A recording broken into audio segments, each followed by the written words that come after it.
आज हम D block तत्वों के एलिमेंट को आगे बढ़ाते हुए नई वीडियो लेकर आए हैं। तो आज हम इनका इलेक्ट्रॉनिक विन्यास देखेंगे। नॉर्मल इलेक्ट्रॉनिक विन्यास यानी सामान्य अवस्था में इलेक्ट्रॉनिक विन्यास जो अभाव के नियम से होगा, और कुछ जो अपवाद हैं उनका इलेक्ट्रॉनिक विन्यास कैसे होता है इसके बारे में पढ़ेंगे। देखो, डी ब्लॉक को 4 श्रेणियों में बांटा गया है। पहली लाइन को हम जो मेरा आवर्त 3 है उसे हम बोलते हैं 3D श्रेणी, जो आवर्त 4 है उसे 4D श्रेणी, आवर्त 5 को 5D और आवर्त 6 को हम बोलते हैं 6D श्रेणी। ठीक है, इसके बारे में पढ़ेंगे। सबसे पहले डी ब्लॉक के तत्वों का इलेक्ट्रॉनिक विन्यास। डी ब्लॉक तत्वों का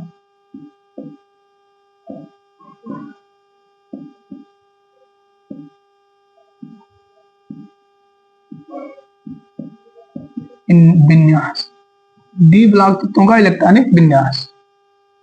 देखो, डी ब्लॉक में मेरे पास पहली श्रेणी है 3D श्रेणी।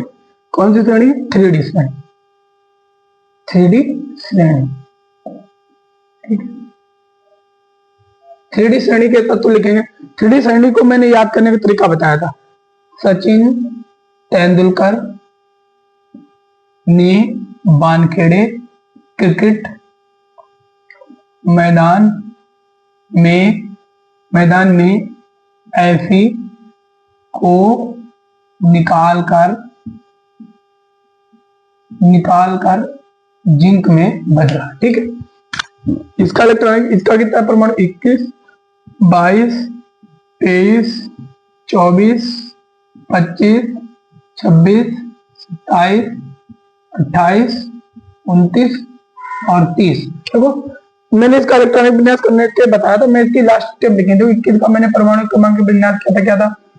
1s2, 2s2, 2p6, 3s2, 3p6 और 4s2, उसके बाद है 3d1। क्योंकि 21 हो रहा है, 2 2 4 6 10, 2 12 6 18, 4 18 2 20 21। क्योंकि इसके लास्ट स्टेप वाले ये 2 अंक लिखेंगे, ये वाले लिखेंगे। तो इसमें क्या है मेरा?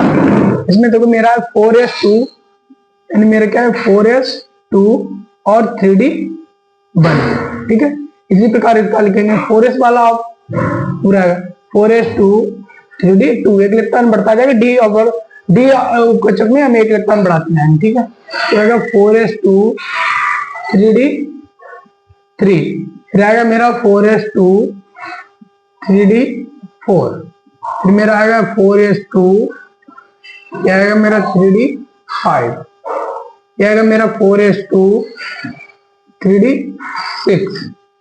तो बोलेंगे क्या लिखेंगे तो जल्दी याद होगा।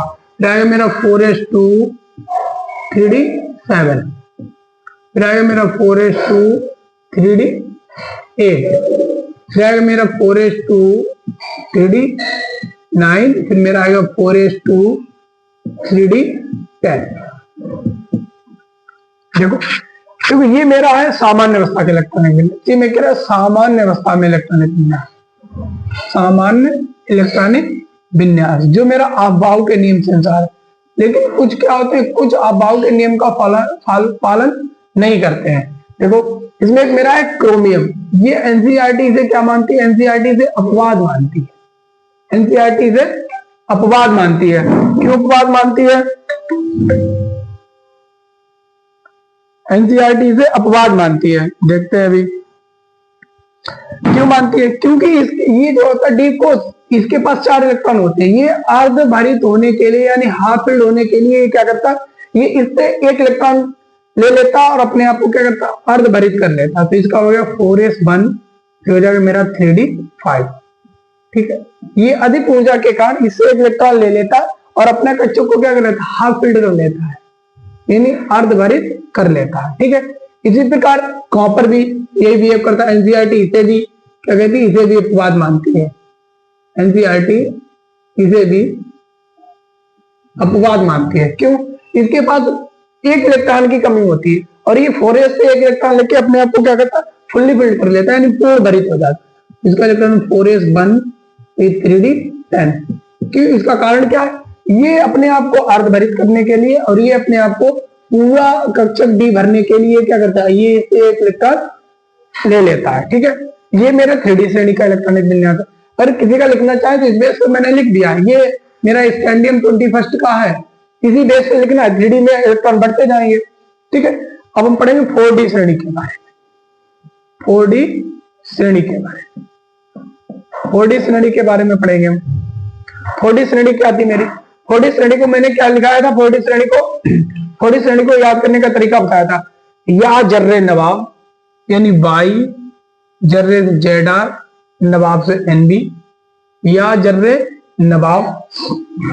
जर्रे नवाब मोहे तो एमो, तो से कुछ नहीं था, तो सॉरी तो से था मेरा TC, मोहे तो रू रही, क्या था? रू रही, रू से RU, रह से RH, मोहे तो रू रही पड़ी आग में कूद, यानी PD, AG और CD। ठीक है, इसका मेरा इलेक्ट्रॉनिक विन्यास होता 39। ठीक है, इसका 39, इसका 40, इसका होता है 41, 42, 43, 44, 45, 46, 47, 48 तक। ठीक है, सॉरी हाँ 39, 40, 41, 42, 43, 44, 45, 46, 47, 48 तक होता है इसका। ठीक है, 48 तक होता है। देखो इसके जो लास्ट कोर्स में आता है 4D श्रेणी का, इसका ये होगा 5s। अब यहां से 5s शुरू हो जाता है, 5s2, 4D यहां से शुरू होता है, 4D1 जो होता है 5s2, 4D2 जो होता है 5s2, 4D3 जो होता है यहाँ पे 5s3, 4D4, फिर पे आता है 5s2, रहता है 4D5, फिर अगला होता है मेरा 5s2, रहता है मेरा 4D6, रहता है 5s2, रहता है 4D6, 7 रहेगा 5s2, रहेगा मेरा 4D8, रहेगा 5s2 जो मेरा आएगा 4D9, फिर मेरा आएगा 5s2, फिर मेरा आएगा 4D10। ठीक है, फिर मेरा आएगा 4D10।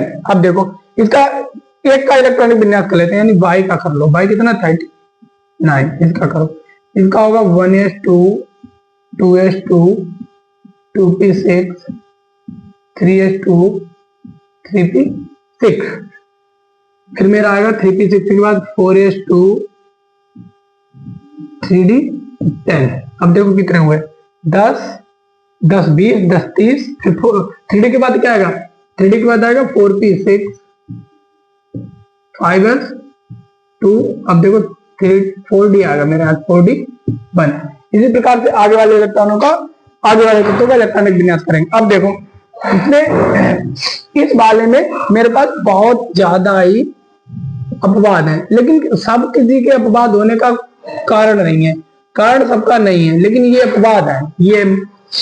ये आप याद कर लीजिए कि ये क्या है? ये अपवाद है। इसका इलेक्ट्रॉनिक विन्यास होगा 5s1, 4d4, और MOB इलेक्ट्रॉनिक विन्यास है, ये भी अपवाद है। इसका भी इलेक्ट्रॉनिक विन्यास लिखेंगे 5s2, 4d5। ये क्यों है? ये तो अपना इसका तो कारण है, क्योंकि अर्धभरित होने के कारण एक इलेक्ट्रॉन ले लेता है। देखो TCB क्या है? ये भी अपवाद है।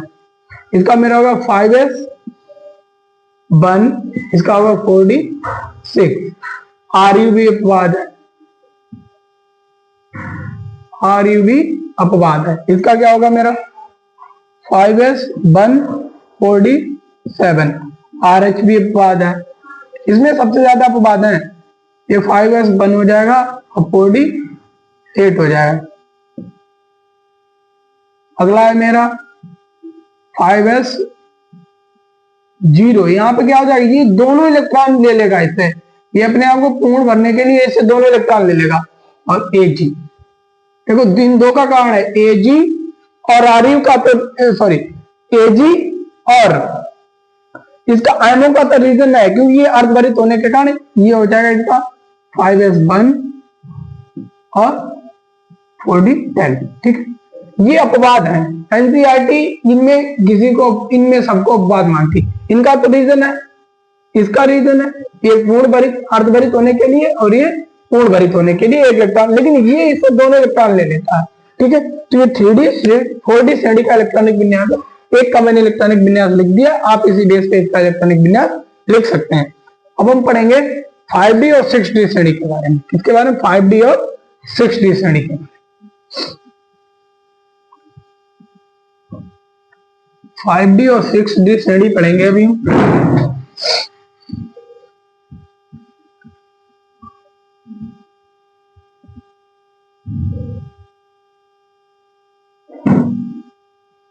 ये मेरी कौन सी 5D को याद करने की मैंने ट्रिक क्या बताई थी? 5D को बताई थी ला हफ्ता, यानी अहले हफ्ता HF और TA। ला हफ्ता बरना से W, रे से RE, बरना रे OX, इधर से IR PP और AU और HG। ठीक है, इसका है 57, इसका क्या 57, इसका क्या है इलेक्ट्रॉनिक विन्यास?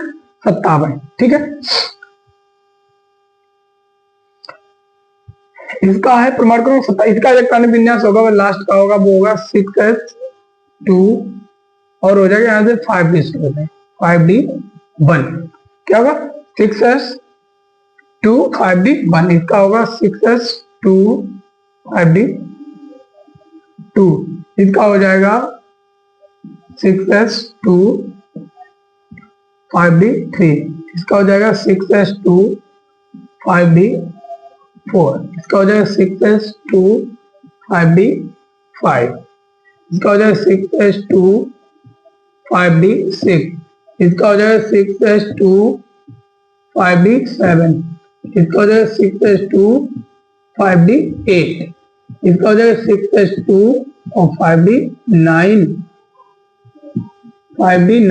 इसका हो जाएगा 6s2 5D10। ठीक है, इसका अब देखो यहाँ पे एक ये 4f0, इसमें होगा 4f14, इसमें होगा 4f14, इसमें होगा 4f14, इसमें भी होगा 4f14, 4f कक्षक इसमें इंटर कर जाते हैं, 4f14, 4f14, 4f14, 4f14। ठीक है, अब देखो यहाँ पे लेंथेनियम ये भी अपवाद है। क्यों अपवाद है? देखो आप बाउ के नियम हमने क्या पढ़ा था? 6s के बाद क्या आएगा? 4f के बाद क्या आएगा? फिर आएगा 5D। लेकिन यहाँ पे ऐसा नहीं होता है। यहाँ पे क्या होता है? ये अपवाद इसलिए है क्योंकि ये इसका फॉलो नहीं करता। ये क्या करता है? ये 6s के बाद 4f में ना जाके इसका आखिरी इलेक्ट्रॉन किस में चला जाता है? 5D में। तो इसके अपवाद होने का कारण लिखेंगे। इसके बाद होने का कारण है अपवाद है क्योंकि अंतिम इलेक्ट्रॉन 6s के बाद 4f में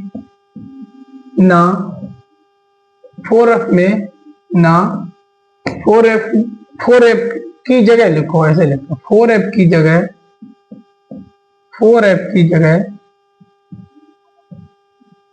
5D में प्रवेश करता है, यह चला जाता है, 5D में चला जाता है। ठीक है, इसके अपवाद होने का क्या कारण है? कि इसका लास्ट इलेक्ट्रॉन 4f में ना प्रवेश करके 5D में चला जाता है। ठीक है, तो इसमें मेरे पास दो ही है। प्लेटिनम एनसीईआरटी को अपवाद नहीं मानता है, लेकिन कुछ किताबों में इसे अपवाद माना गया। ये क्या करता है? इसका इलेक्ट्रॉन बिना इससे दोनों इलेक्ट्रॉन ले लेगा। यहाँ पे हो जाएगा 5D10, यहाँ पे हो जाएगा 4f14। ठीक है, कहीं कहीं एनसीईआरटी में इस बेस पे अब सवाल है, लेकिन उन्होंने इसे अपवाद नहीं माना। और इसका तो कारण है मेरे पास, ये क्या है? ये पूर्ण भरित होने के लिए 6s से एक इलेक्ट्रॉन लेके अपने अष्टक को पूरा करता है। ठीक है, इसका ये रीजन है। इसमें किसी एक इलेक्ट्रॉनिक विन्यास लिखा है, जैसे हम यहाँ पे आर इसका लिख ले रहे हैं, एच एफ का लिख दे रहे हैं, ठीक है। एच एफ का होता है 72, परमाणु क्रमांक होता है इसका 72, इसका लिखो 1s2 2s2 2p6 3s2 3p6 4s2 3d10 4p6, ठीक है। फिर आएगा मेरा 5s2 4d10 5p6 फिर आ जाएगा मेरा 6s2, फिर आएगा मेरा 4f14, फिर आएगा मेरा सॉरी 5d याद रखो कितना लिखा था 5d, एच एफ में लिखे 5d2। देखो इनकी गिनती करो, देखो 10 10 20 10 30 36 38 48 54 56 56 70 2 72, ठीक है। ये देखो इसी बेस पे आगे के इलेक्ट्रॉनिक विन्यास हम लिख लेंगे, इसी बेस पे आगे के इलेक्ट्रॉनिक विन्यास लिखे जाएंगे, ठीक है। अब हम लास्ट श्रेणी पढ़ी है बची है, उसका इलेक्ट्रॉनिक विन्यास लिखेंगे लास्ट श्रेणी का। लास्ट श्रेणी कौन सी मेरे 6D श्रेणी, तो 7वें आवर्त में आती है, ठीक है। ये चौथे आवर्त से शुरू होती है, चौथे आवर्त से, यानी डी ब्लॉक मेरा चौथे आवर्त से शुरू होता है, अब वर्ग मेरा होता है तीसरा, ठीक है। अब देखो यहाँ पे इसमें नीचे नहीं पाएगा तो इसे मुझे मिटाना पड़ेगा, ये आप लिख सकते हैं, ठीक है। अब हम अगला श्रेणी है मेरी 6D श्रेणी, 6D श्रेणी मेरी क्या है 6D श्रेणी। अब हम 6D के श्रेणी के बारे में पढ़ेंगे, लास्ट श्रेणी है जो मेरी, ठीक है। इसको हमने याद करने के बदले क्या बताई थी, इसको याद करने की ट्रिक थी अकेला रदरफोर्ड ACRF, अकेला रदरफोर्ड डूबा सागर में बोहर हंस मत धैर्य रख CN, ठीक है। एक्टिनियम का 89 होता है, वो वहां से 103 से शुरू होता है, फिर 104 से, ठीक है। अब हम इसका एक्टिनियम का लास्ट कक्षक का इलेक्ट्रॉनिक विन्यास लिखेंगे। इसका लास्ट कक्षक का होगा, लास्ट कक्षक की लिखता होगा मेरा 7s2 और 7s2, फिर हो जाएगा मेरा, ये मिटाना पड़ेगा 7s2, फिर मेरा आएगा 6d1 7s2 6d2 7s2 6d3 7s2 6d4 7s2 6d5 7s2 6d6 7s2 6d7 7s2 6d8 7s2 6d9 और 7s2 6d10, ठीक है। देखो यहां से F होता है, लेकिन यहाँ से 5F शुरू हो जाता है, कितना हो जाता है 5F, लेकिन यहाँ पर 5F में यहाँ पे इलेक्ट्रॉन नहीं होता, ये होता है 5F14, ये होता है 5F16, सॉरी 14 नहीं, maximum electron 5F14 5F14 5F14 5F14 5F14 5F14 5F14, ठीक है। यहाँ पे यही जो लेंथेनियम के लिए तो एक्टिनाइड के लिए, तो इसमें क्या होता है 7s के बाद इलेक्ट्रॉन किसमें जाना चाहिए 5F में, लेकिन यहाँ पे ये 5F में ना जाके किसमें चला जाता है 6D में, ठीक है। ये नियम को फॉलो नहीं करते, ये अपवाद है, तो इसके लिए हम क्या लिखेंगे, ये अपवाद इसलिए है, क्यों है अपवाद, इसका कारण है मेरा कि अंतिम इलेक्ट्रॉन